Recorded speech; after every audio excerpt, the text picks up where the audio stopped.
let's get started. Senate meeting number 5. I'm broadcasting today from downtown, so as usual, Chuck will be in control of everything. That's how it works. Let's start with the sound checks. Can we go around and make sure that Igor, how are things at Polytechnic? Can you hear us? Yes, we can hear you really well. Everything's fine here. Okay, good.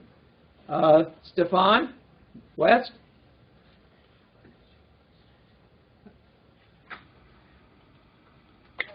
Sorry, here's West.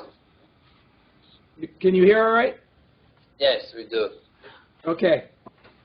Chuck, I'm assuming everything's fine down at Tempe? Yes, this is Shirley. Everything looks sure. good. Well, of course. Okay. All right. Then I think the next thing to do is get the quorum calculations done. Chuck, you want to handle the clickers and see how things are going to go? First question is up.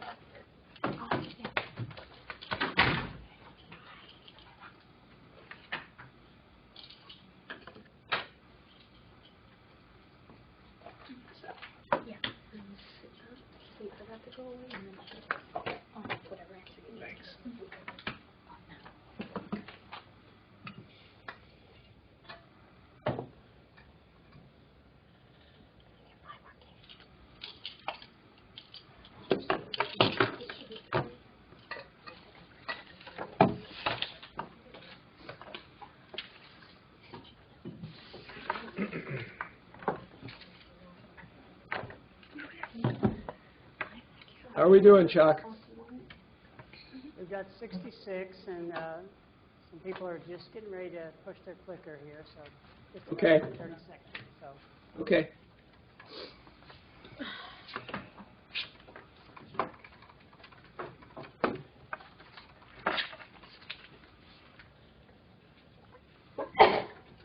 okay, I'm going to close the polls. Yeah. Let's see. Well, let's see what we've got here. Looks like we're doing okay, huh? 57 of them got the correct answer on it. Yeah. Well, I'm not sure we'd settle for that in most classes, but here I guess we will. Curriculum changes. Okay. All right. We've got a couple more folks coming in here, so give us a minute. Your names are down at the end of the table.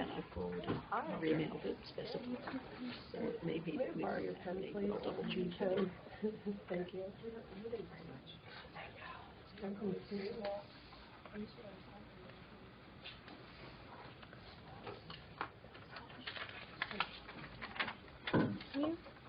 Arnie, you want your second clicker question?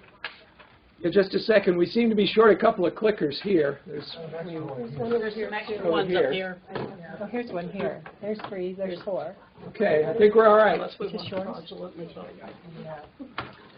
Here's another one. There's 2 there in the center of the table. Okay, we're in good. Why don't we try the second clicker question, everybody?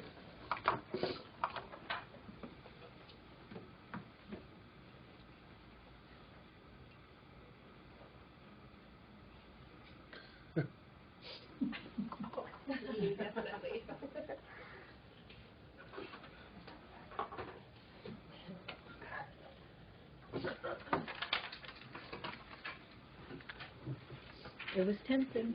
Maybe we should have Civil dialogue. We hope. 2 of these left.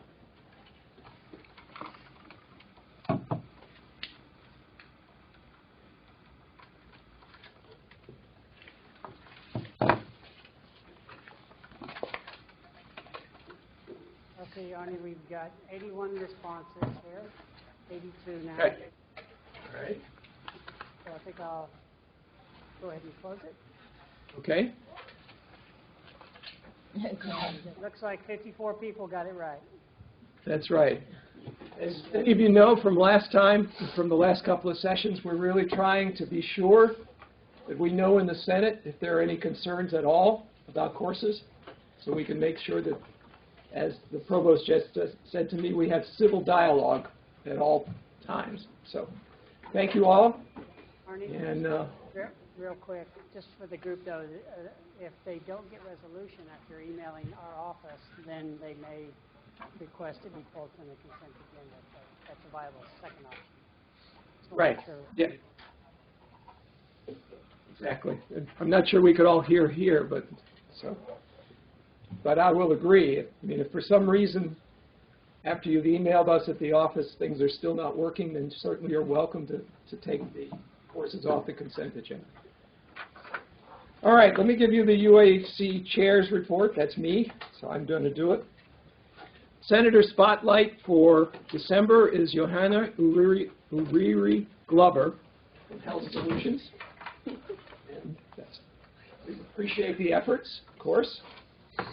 And for January, it's Eric Kostele from the Math Department. And again, Eric has been very active as well, so we're very fortunate in both of these folks. A little while ago, the Senate received an inquiry about ASU Foundation donor policies. There were some concerns about that. We've now posted those donor policies on the Senate website under the Documents tab. And I can assure you that from our perspective, at least in the Senate office, there's no inconsistency with the research mission of the university. So we think we're covered very well on that. Should know that ASU is rolling out a new hosting system for faculty websites. The beta site is up. You want to show it, Chuck? There's the beta site. And we will send out the link to this site, of course. So the recommendation is if you're deciding to develop a new site for yourself, you should probably consider using the new system for a variety of reasons. So that's it for your information. Based on a request from the faculty, Respondus monitoring will be implemented for the math placement test. And the hope, of course, is that by getting the original placement right, we'll increase retention and also, frankly, graduation rates at that point. So we're certainly going to make every effort to make sure students start in the right math class. Several groups have asked that online students provide pictures for monitoring purposes. And we're involved in that for obvious reasons because of academic integrity. EdPlus has said that they will work with the faculty to allow alternative IDs for students taking O courses, because those students are not required to have an ASU Sun card. Students taking I courses should have an ASU Sun card, and for those faculty who are teaching what I think of as mixed courses with O and I students, you may have to do just basic handle it two different ways for the two different groups of students. But certainly feel free to check in with EdPlus on the O courses and the O students. The Student Faculty Policy Committee is still going to be continuing to work on this. Deborah Clark, who's right next to me here practically, will be conducting a workshop on promotion strategies for non-tenure track faculty. It'll be on February 14th from noon to 1:30. The location for the workshop, if you're on the Tempe campus, is Memorial Union 228, but a webcast will also be available. It'll be streamed to all campuses. It'll be streamed to all the campuses, Deb is saying. We will also send out the registration link. We've been fortunate at the Senate to get some results from some things we've been doing. High-performance computing resources are going to be essentially available to virtually all faculty. You can see the note up there. And it's pretty exciting because I think all of us are going to be finding ourselves working on this kind of thing if you're doing empirical work especially. So we've been tracking this. I was on it a couple of years ago and some other people have done it since then. And we certainly encourage interested faculty to take advantage of the new resources.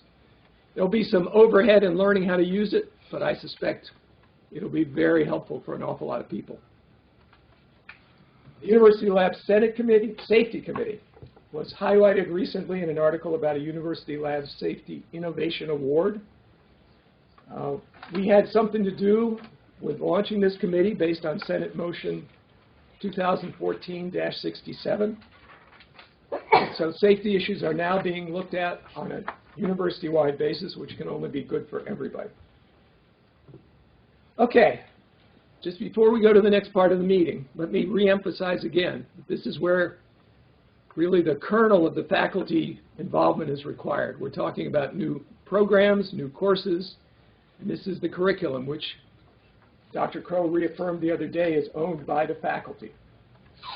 So, I will emphasize again that if you have any issues on courses, if you possibly can, let us know in advance so we can facilitate any discussions in that area.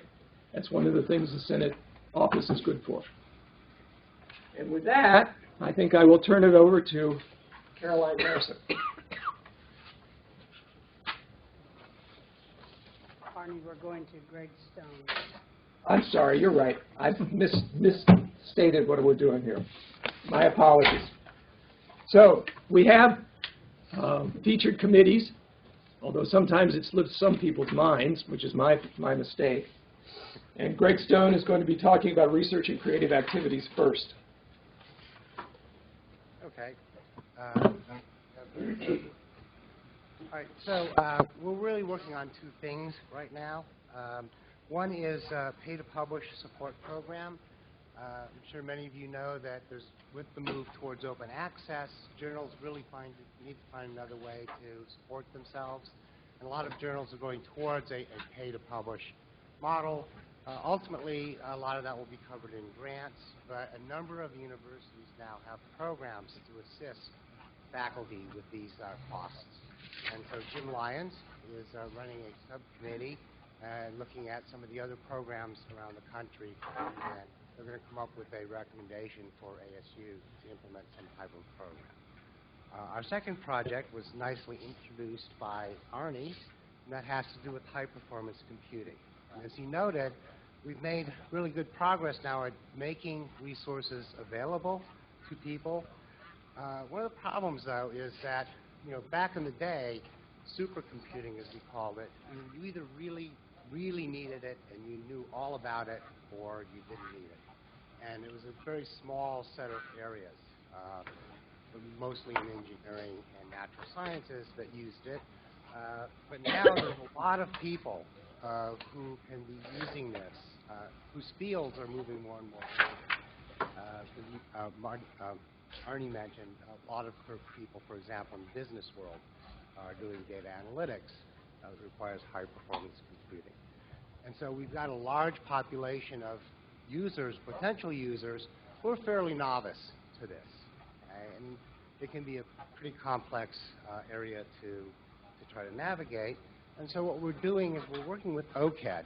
OCAD has just begun a program now to really try to make our high-performance computing world-class. And we're working with them to try to improve user-friendliness of the high-performance computing system here. So, as Arnie mentioned, many of us are going to be wanting to do it. Right now, it's rather daunting figuring out how to run your analysis. We're looking into ways that the process can be made much more friendly and easier. One of the things that we'll be doing most likely is conducting some sort of survey through unit heads to find out what kind of needs there are, particular things like graduate training. This is going to be, I think, very big in terms of recruiting. We want to get top people in many fields now. We need to have good high-performance computing. So those are really the two things that we're focusing on this year. Thanks very much, Greg. All right. Now I think Jim Moore has some remarks he wants to make.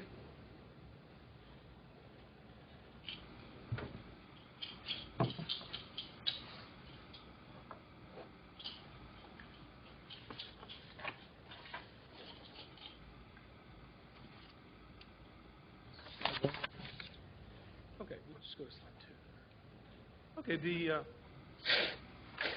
committee that I represent, actually, we're a task force, the Online Education Task Force. And one of the things that we had to do at the beginning was, because we weren't a continuing committee, is we had to get members. So we started off getting members, but first off, we looked at our charge. And so the goal that we had, the charge that we got, I just quoted it here, was to look at ASU's leadership in online education. Certainly, we've been there earlier and more prominent than many other universities. So we want to look at our leadership position. We want to deepen faculty involvement and commitment. And the particular issues that we were charged to look at were, what's the breadth of current online education across ASU? Look at the financial incentives, and this is both for teaching, for developing, and we're going to get a lot of terminology. We found out during the first few meetings that terminology wasn't well known or wasn't consistent in discussing or talking about online education. So the idea of immersion online versus digital immersion, exactly what do all these things mean? We've got a glossary that we'll talk about a little bit later. And the final part of the charge was to look at the faculty and administrative opinions on the perceived strengths and weaknesses of online education. Yeah, thank you. So we spent really the first two meetings kind of talking about what were the boundaries of our charge. It was very kind of open-ended. There had been a task force that had looked at this 5-7 years in the past, so it had been some time. Certainly technology and greater adoption of online education was important. And the second point here, what were the definitions within the realm of online education? We hear about ASU Online. Arnie sat in on a few of the meetings, and he talked about I courses versus O courses. Members of the task force, not everybody knew what that meant. Arnie just mentioned mixed courses. Some people called those split courses. Some people called those combined courses, where ASU Online students are taking courses that have the same Blackboard interface with iCourse students. iCourse students are what we call ground students, or students that are associated with a physical campus. So the idea of hybrid courses, iCourse, ground students, traditional students, students with a physical campus, digital immersion, ground immersion. There's a lot of terminology, and we all were using a lot of these things differently. So we worked on developing a glossary and some common definitions. We also wanted to look at what our final report and recommendation was going to do. It needed to be something of value for the Senate, and we looked at the charge a little bit. One of the things that we were charged with was looking at the financial incentives, and to some extent we kind of thought that might have been beyond our charge. That's something that maybe happens more at the administrative and dean level. Still, it's certainly something of interest to the faculty that might determine whether, let's say, a summer course makes or not. But some of the issues there were a little bit, we thought maybe beyond our element, maybe to make an appropriate charge or recommendation. We developed 3 subcommittees. We thought that with our charge, what we're going to look at, we wanted to look at ASU Online. This is Ed Plus. This is what we've got up at SkySong. We wanted to look at the relationship between ASU in general and ASU Online Ed Plus in particular, because that has a big presence in driving what goes with ASU Online activities. We also wanted to look at the breadth. What's really going on right now? Kind of a snapshot of current activities. And where I've got depth, I should have put down there, and I think I did later on, future recommendations, future issues. Go to the next one. What we've moved on to actually put things together is we have been working on a survey, and we're going to have 2 different surveys going out in about 2 weeks. One survey is going to be for all faculty, another one more for chairs and coordinators. So some departments have undergraduate coordinators or online coordinators. So we've got one set of questions. And so some of the issues I mentioned before, like financial incentives, probably be more appropriate for this latter group. We're going to ask the faculty members what's their individual experience with online education.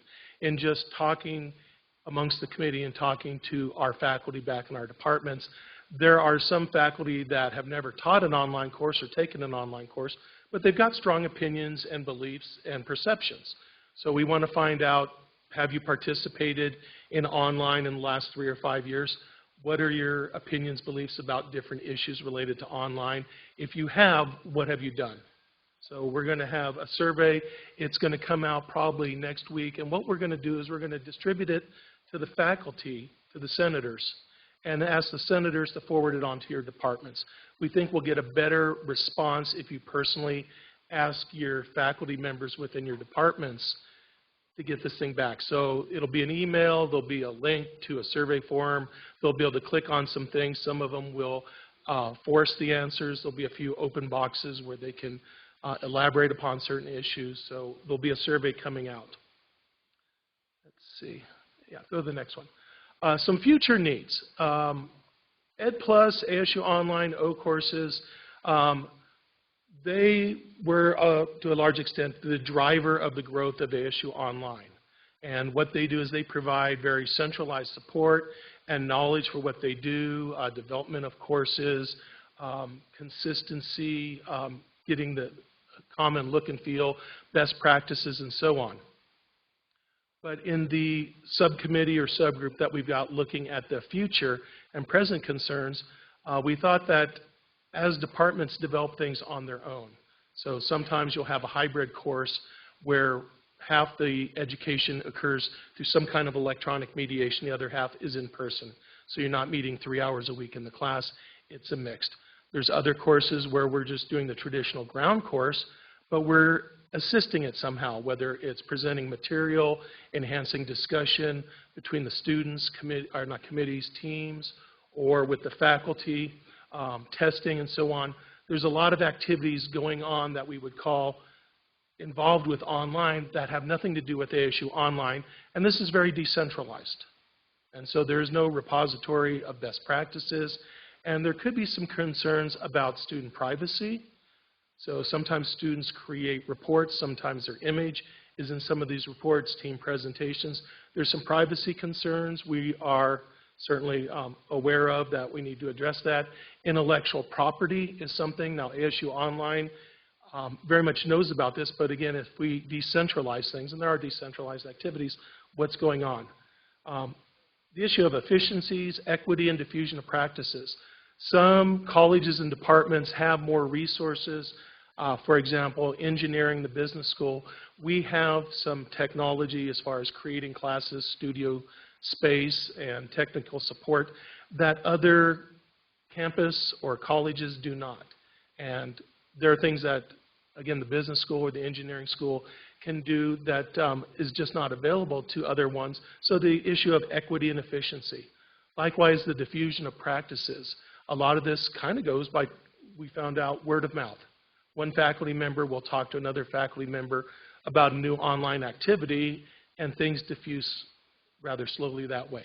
If there are things centralized, it might go a little bit faster. We're currently using Blackboard, but we might be moving to another system at some point. The idea of portability of existing content. So as things were developed for our existing Blackboard and system, if we do change, what is portable to a new system? Also looking at the issue of control. Is this something that's going to reside at the faculty level, department level, college level, ASU Online? So these are some of the future needs. So what we've got going in the future here is the survey's going out next week. It'll get out and back before the end of February, so we'll be able to look at the answers. We're also having some of the members reaching out to other prominent online schools that may have recently reevaluated or evaluated their online presence. So we've got a handful of schools that are prominent, comparable, that we want to look at. So in our charge, the report was supposed to occur in March. We may hit that target, or we may wait until the fall. I mean, this is a task force, and we'd rather do things adequately than rush it through. So that's, I guess, our progress report. Got a question? Yeah, I've got two things. Sure. One is, because I'm chairing the subcommittee on non-tenure eligible faculty, the finance thing I think is a paramount thing. I don't want it slipping through the cracks. So, and we're glad to pick it up, because I mean, right now, as say an online class for a 3-credit class, the unit, including the college that delivers instruction, receives $250 per student, and that creates tremendous pressures when colleges are trying to be self-sufficient on class size and other kinds of things that affect things, as well as summer, because in summer the revenues are also $250 per student to the college, whereas Normally, in the past practice of this university, summers where colleges have gotten a lot of their own in-house revenue, and the other students receive somewhere like in the neighborhood of $800 to $1,000. And at least in my college, that's leading to some discussions that are very disturbing, to say the least, about having faculty paid differently based on whether they're teaching O students or I or in-person students. So I think finances are really paramount. The second thing is related to some of the providers, like for instance, I was looking at, when I was teaching a class, integration with Blackboard. And in order to have an outside provider be integrated with Blackboard, they have to go through a whole bunch of rigmarole. I decided not to do it. Now, part of that is related to student security, but part of it gets in the way of best practices in terms of it. And on top of that, this particular provider had a way in which you could use textbooks, and you could have the students could comment directly into the text. That which I think was a very, in terms of, and I have a class discussion that way, people could do it. I had a lot of really innovative aspects of it. It probably ran counter to ASU's exclusive contracting with Follett to be the bookstore. And so I think there are a lot of tensions in between in terms of what's best teaching practices and these legal systems that the ASU may set up to presumably protect students, or existing contractual relationships that ASU has entered into. So I just want to make sure those things get caught up. Okay, yeah, we are aware of the revenue discrepancy. So it's about a 3-to-1 ratio, as you pointed out, a little bit greater than 3-to-1. And we see the same thing. Sometimes in the summer, it's like we don't have the money for faculty to teach this class, but maybe a doctoral student we could afford. Or will class make or not make, depending on the number of online versus I-course students. So we see the same issue. The outside package, we hadn't looked at that issue, so I'm glad you brought that up. Was that with a publisher, or is it with some other kind of bolt-on program we couldn't do? I mean, it's a some educated innovator. This particular one's called Perusal.com. Okay. But anyway, but there are lots of different products that are out there. Sometimes they're free, and sometimes you'd have to charge in order to use. Yeah, because I know the two of the big publishers like McGraw-Hill and Pearson integrate well with Blackboard, but no, this would probably be smaller, innovative aspects that are going on, because at least my sense is it's a pretty small. Well, when you get the survey, certainly bring that up again, but that's not something that came up in our discussion, so I'm very glad you brought that up. All right, thank you. Any questions at the other campus? Downtown, do you guys have any questions? I don't see anything here, Jim. How about Polly? Anything out there? No questions here. West? No questions from West. Okay. Well, thanks very much, Jim. The task force has to be doing good work because we have to get it done. So I appreciate it. Okay, with that, I am going to turn it over to Caroline Harrison to talk about new business, CAPC motions.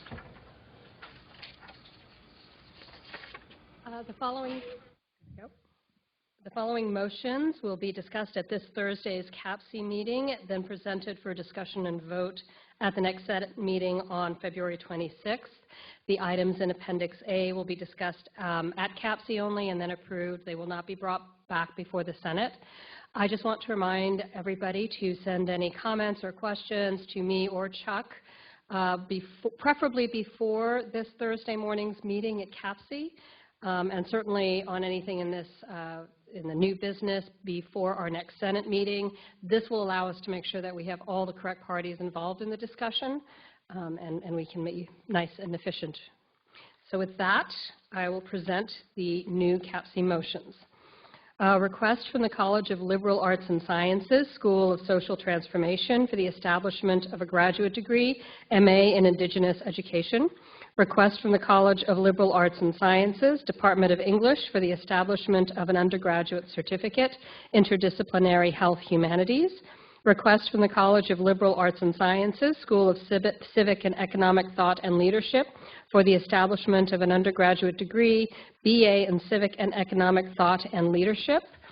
Request from the New College of Interdisciplinary Arts and Sciences, School of Social and Behavioral Science, and the School of Humanities, Arts, and Cultural Studies for the establishment of an undergraduate degree, BA in Conflict Resolution.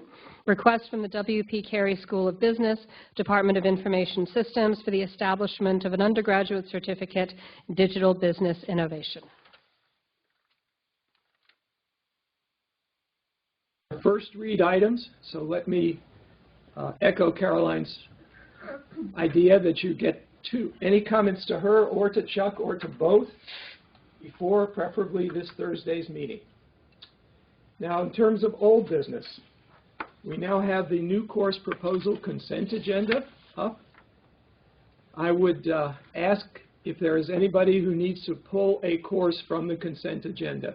Let's start out at Polly. Anything out there? Igor? Nothing. Okay. Downtown? Anybody have anything they want to say about the new courses? Okay.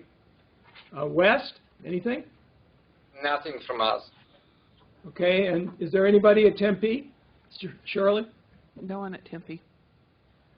All right. Then we will just vote on the new course proposal agenda as a group. So please go ahead and vote for the new course proposal consent agenda.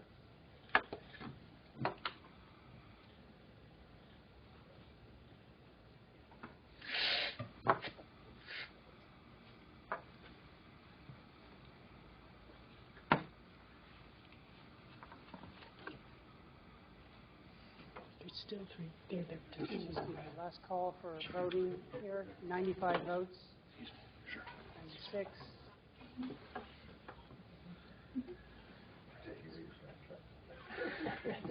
Okay. Passes 94 yes, 1 no, 2 abstain. Well, I will notice that the number of abstentions is actually going down. I think that's a good sign. And anyway, thank you all.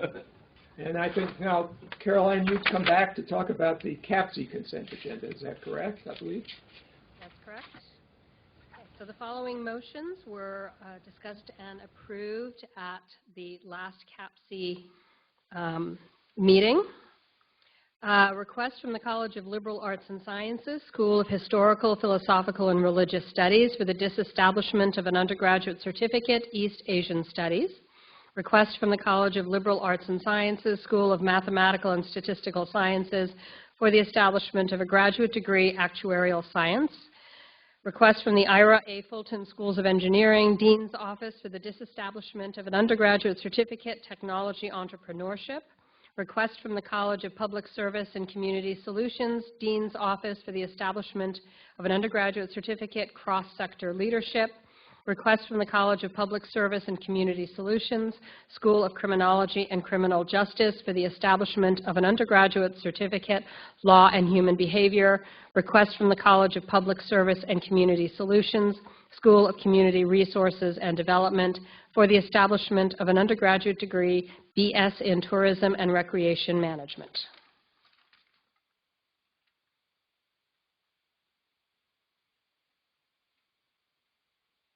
Consent agenda. West? Nothing from West. Okay. Downtown, anybody have any concerns here? Okay. Polly? No concerns here. Okay. And Shirley, is anything going on at Tempe? No concerns from Tempe. Okay, then I think we can just vote on the consent agenda.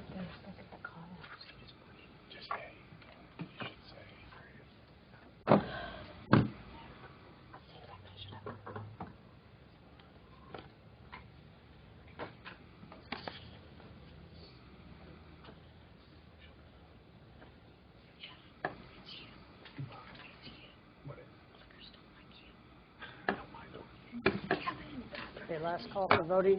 92 registered.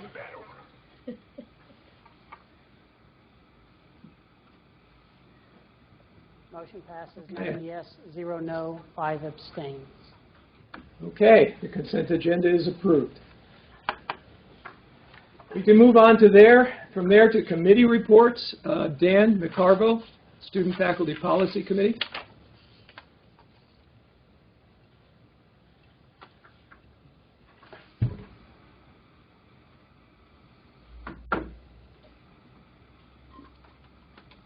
So Arnie has already talked a little bit about a couple of our items that we've been pushing. We're working quite hard on the proctoring of the math placement test, and the student ID for online is now kind of shifted into photos, trying to capture at least the photos, even if we don't ship the ID. So we're working on that as well for our online programs. Another one that we've been kind of working on with talking to the provost about is trying to get our summer school sessions from a 5-day, 1 hour a day, teaching requirement to either more flexible or maybe make the standard a 4-day with some optional flexibility in this as well. And the reason being is that we have Tuesday, Thursday classes, Monday, Wednesday classes, an hour and 15 each. They would line up perfectly with summer school if we did that. We wouldn't have to go from 3 exams during the regular semester and then figure out a way to do 4 exams in the summer. It would be easier for faculty, and I've heard this from a number of faculties, and the students love it. So maybe a 4-day summer school teaching and a 3-day weekend, so to speak. There's some other benefits, even environmental benefits. We don't have to run air conditioning, 5 days a week. So we're working on that one right now with the provost's office. Most of the Pac-12 schools kind of are in play with that. Most of them have that kind of flexibility. So we're kind of us and the U of A are kind of the oddballs out. We've been working with the provost's office, Deb Clark, and also Karen Leitman in the legal counsel on there's the policy managing discussion boards and things like that, and what do we put in our syllabuses, our syllabi. Freudian slip.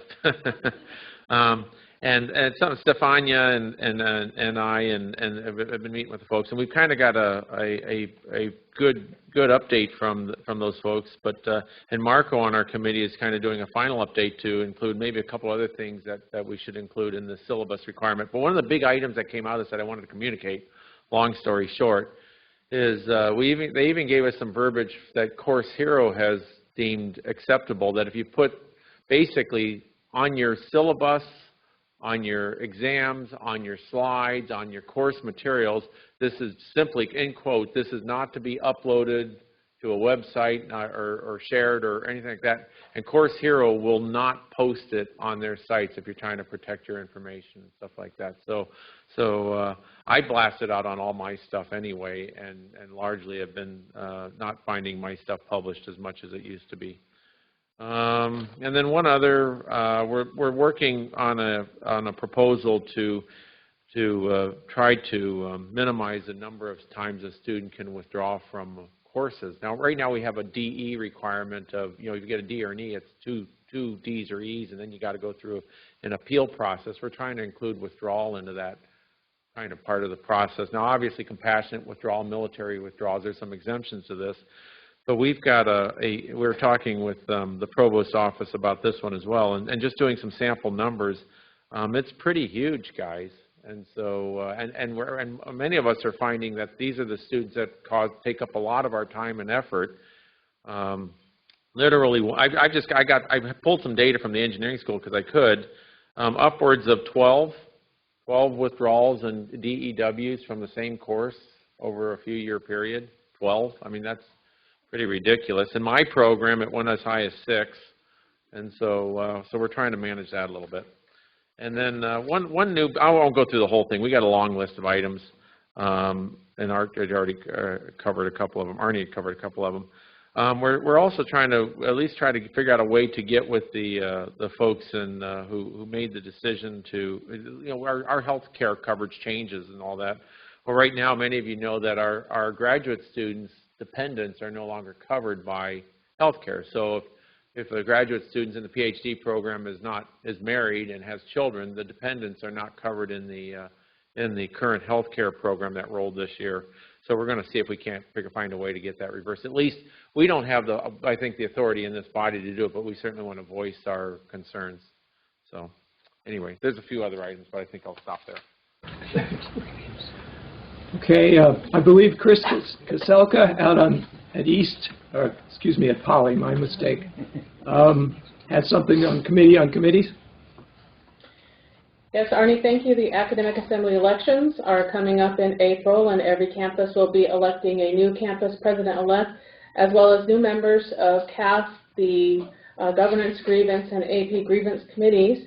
The members of the Committee on Committees, they met recently to consider nominations for these elections, and we actually received several nominations. And right now we are in the early stages of asking nominees to stand for election.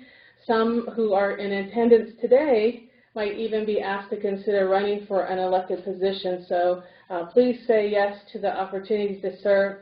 Thank you, Senators, for forwarding your nominations, and my thanks to the committee for all of your efforts.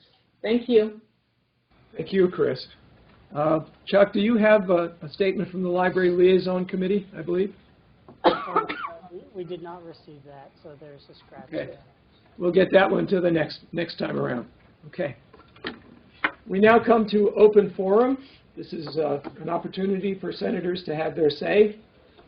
Let me start this time at Polly and see if there are anything for open forum. No questions or issues here. Okay. Anything downtown? Anybody have something they want to say?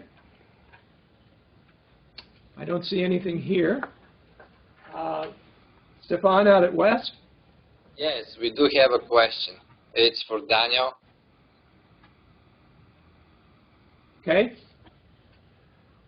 So you mentioned the wording that should go on exams or any course materials that we don't want uploaded. Can that be circulated, or is there a place that we can find out that exact verbiage? I believe we will be circulating that. Yeah. I think it's going to be a part of the ACD, but In fact, it needs to be circulated. In fact, I've got this is the Course Hero document that our legal team has been working with them. And so as soon as, I think there's a couple final things that the Provost's office is working on. This is with Deb Clark and Karen and the folks. So yeah, I think the point is to circulate at least the verbiage so that we can all try to reduce this problem.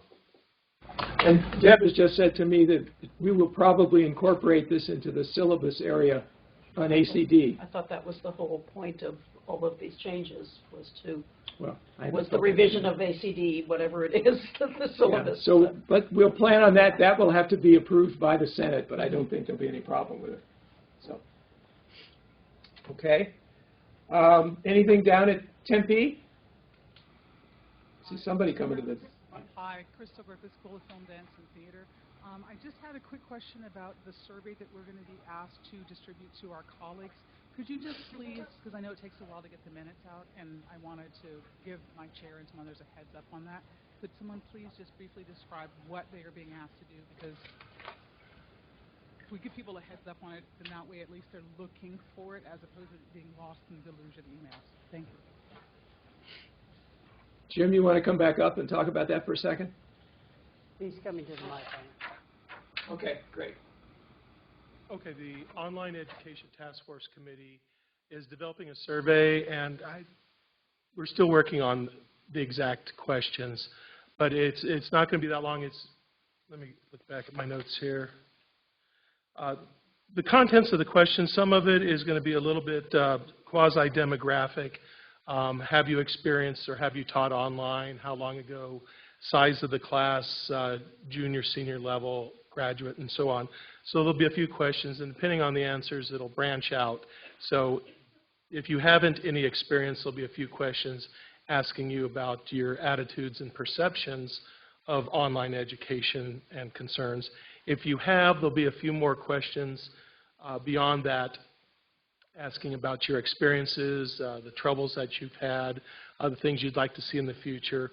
So we're really trying to get a view of the experiences and the attitudes and perceptions and concerns of the faculty dealing with online in a very broad sense. We're finishing up the form and the actual content. We'll be sending it out probably end of next week. Is this? Oh, most people, it shouldn't take more than about 10 minutes or so, 15 minutes, let's say 15 to do it. We know the first big wave is going to come in the first week and a half. So we're looking to kind of stop looking at the end of February. So it'll come out pretty quick. Yeah, to follow up on that question.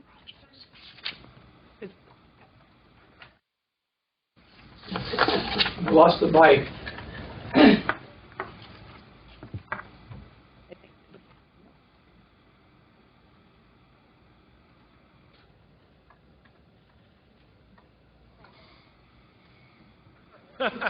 You want to come up here? Okay, all right, this one's working now. This is just, when we ask our faculty, is it targeted at those people who have taught O courses or I courses or All everyone? faculty. All faculty. So it'll be clear whether it's ASU Online or whether it's Right. the I courses, that kind of Right. thing. The beginning of the survey actually will have our glossary of terminology. So we found out in committee that at the beginning, the idea of hybrid courses, some people thought that was one Blackboard site that was partially iCourse, partially online. Other people saw this as, no, it's partially in person, it's partially online. So the first part of it will be a glossary of terminology, and then it'll go from there. Okay, thank you. Shirley, is there anyone else coming to the mic? Doesn't look like it. Thank you. Okay. With that, I want to thank the folks downtown for their hospitality and for the gavel. I forgot mine. So, so with that, we're adjourned. Can I make sure everybody signed in? Arnie, I think you're going to get a surprise.